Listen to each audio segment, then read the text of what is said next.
Thank you, Deputy Speaker.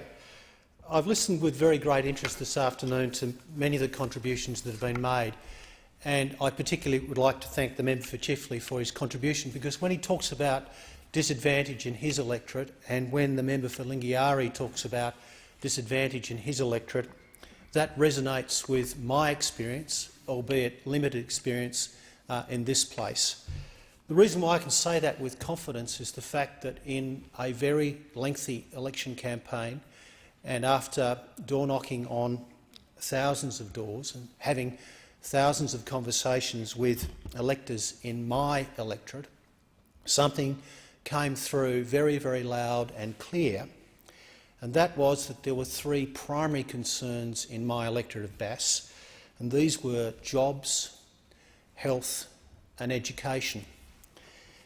And the feedback that I got showed a sophistication of understanding of multiple people in the electorate, because they understood how interconnected those issues were, particularly when you're talking about areas of disadvantage.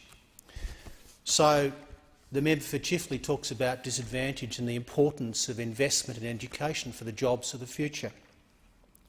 This is particularly important to my electorate of Bass because we are beset by disadvantage. The Tasmanian experience is, unfortunately, that we have gross state product which is 27% below the average of gross state product for the other states.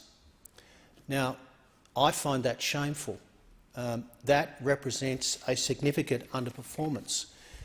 And people on the other side can criticise Tasmania, people from other states can criticise Tasmania for its underperformance, but we have a responsibility in this place, acknowledging the importance of our federation, to make the appropriate investments to bring people who are below the line, so to speak, particularly in areas of disadvantage, and lift them up. That's the Labor way. I've listened with interest since budget night to those opposite, who now claim the mantle of fairness. They now claim a commitment to a needs-based system driving Commonwealth funding in education. They talk about funding in education, they don't talk about investment. I've listened to some on the other side claiming that Labor is misrepresenting the investments made by the government in education. They claim that the budget delivers increased funding, just as in the 2016 election campaign they claimed increases in education funding, increases in health funding and a commitment to Medicare. In my view, their appropriation of Gonski is a cynical attempt to convince Australian voters that they, the Liberal Party, understand the concerns of our communities about education, in particular the desire of all parents to see that their children benefit from a good education. I saw this time and time again on the streets of Bass. We know that people have a commitment to education. I campaigned in the electorate during the 2016 election, particularly in areas of significant disadvantage, on the transformative power of education. This message resonated with all people, those who had children and those who had children who had completed their education, and those indeed who were without children. They understood in particular that the prospective future of a child living next door or living over the road was something that materially affected the well-being, the safety, the prosperity and security of a local area or a neighbourhood. This is not merely anecdotal evidence, though.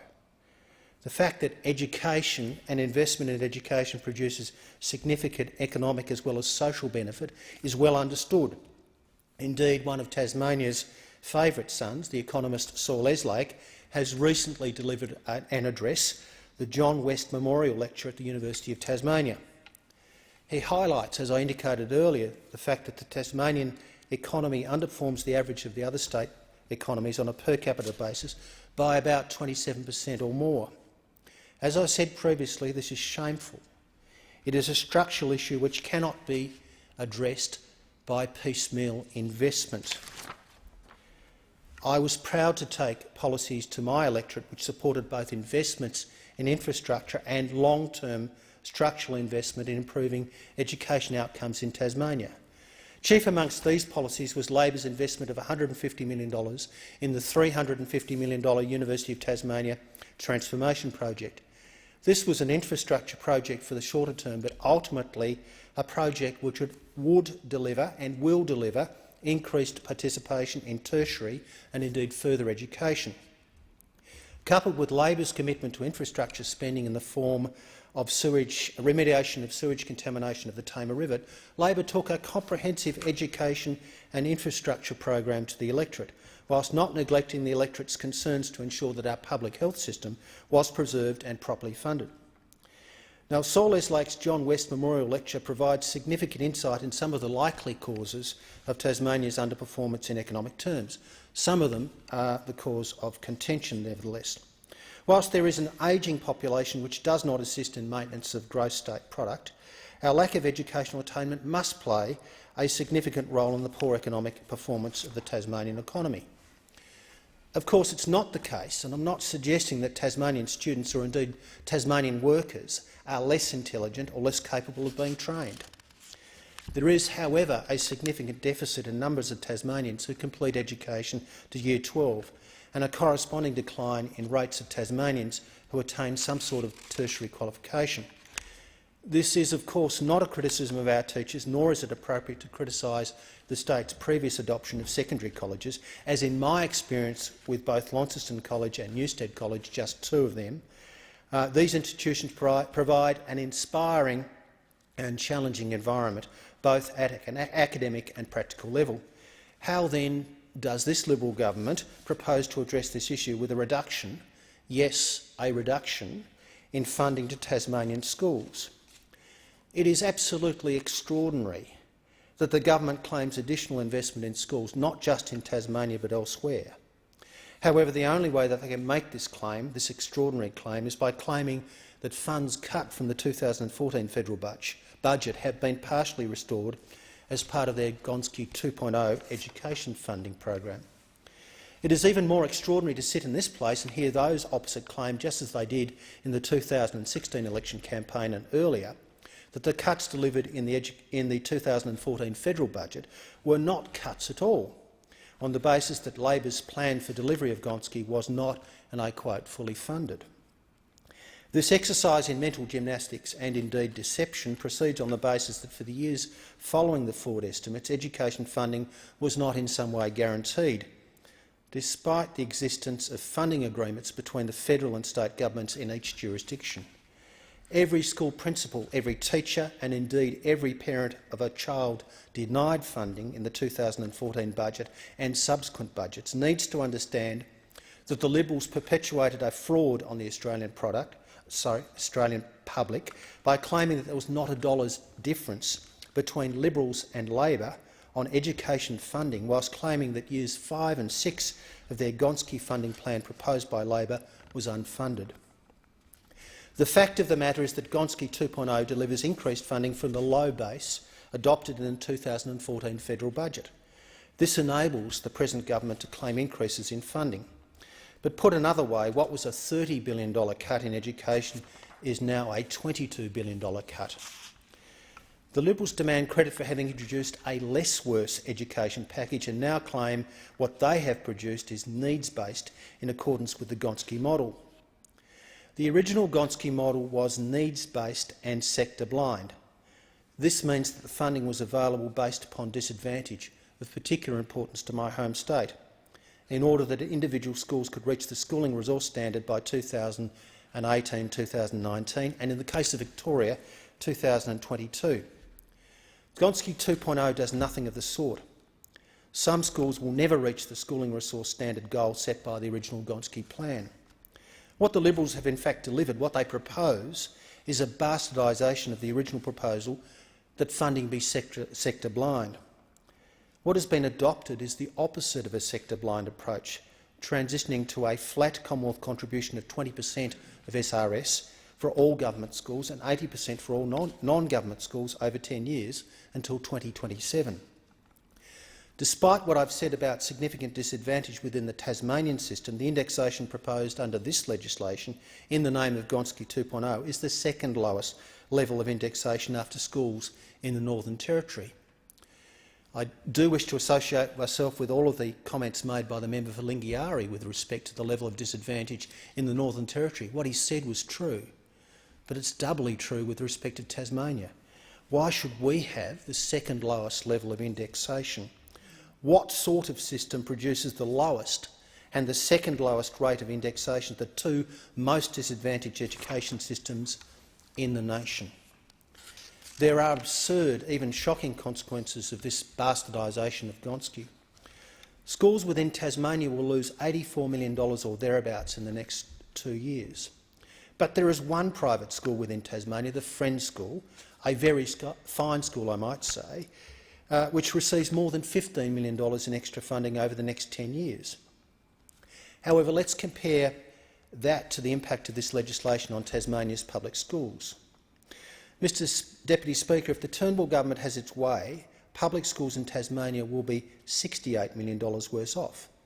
Of the total funds cut from the Tasmanian education system, 80% will be lost by our public schools. Labor's chief concerns with respect to this legislation show a commitment to needs-based, sector-blind education. The opposition is concerned that this legislation and the policy decisions that have been made within this legislation is detrimental, irrespective of any argument about whether the package as a whole delivers more or less funding. Chief amongst our concerns is that state governments are no longer required to increase their funding to schools, something enshrined in the agreements that were reached with each of their jurisdictions, which operate on the basis that the states and Commonwealth would cooperate, but some would have to make greater investments to reach a common standard. As a consequence of the abandonment of the fundamental principle, 85% of public schools will not reach their fair funding level by 2027. I'll say that again. 85% of public schools will not reach their fair funding level by 2027. Less than 50% of the extra funds in this package go to public schools compared to 80% under the original Gonski, that is the Labor package. There are vastly different growth rates for different schools in different education systems. For example, Northern Territory public schools will have their funding increased by a mere 1.3% a year over 10 years. The member for Lingiari has mentioned that. This means a cut, given that this will not keep pace with inflation. It is inevitable as a consequence that the government would be required to cut teachers or reduce support, hurting the most disadvantaged people in the country. I previously indicated my concerns about Tasmania.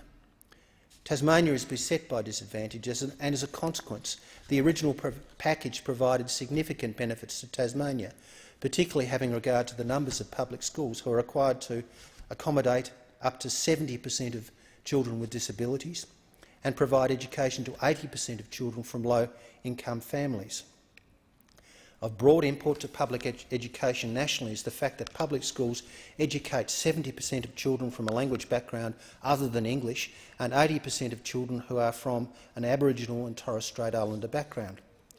The funding model proposed by Labor also had full public funding with all loadings for other forms of disadvantage. This meant that Catholic schools and independent schools that provided for children with extra needs would also receive extra funding. I'm concerned that the present government funding model penalises Catholic schools both nationally and within Tasmania. These schools will suffer real losses of funding which may result in significant increases of fees or, in the alternative, cuts to staff. There is no detail as to how students with disability will be supported within the revised model, despite the present government or its predecessor promising that they would fix this in the 2013 federal election.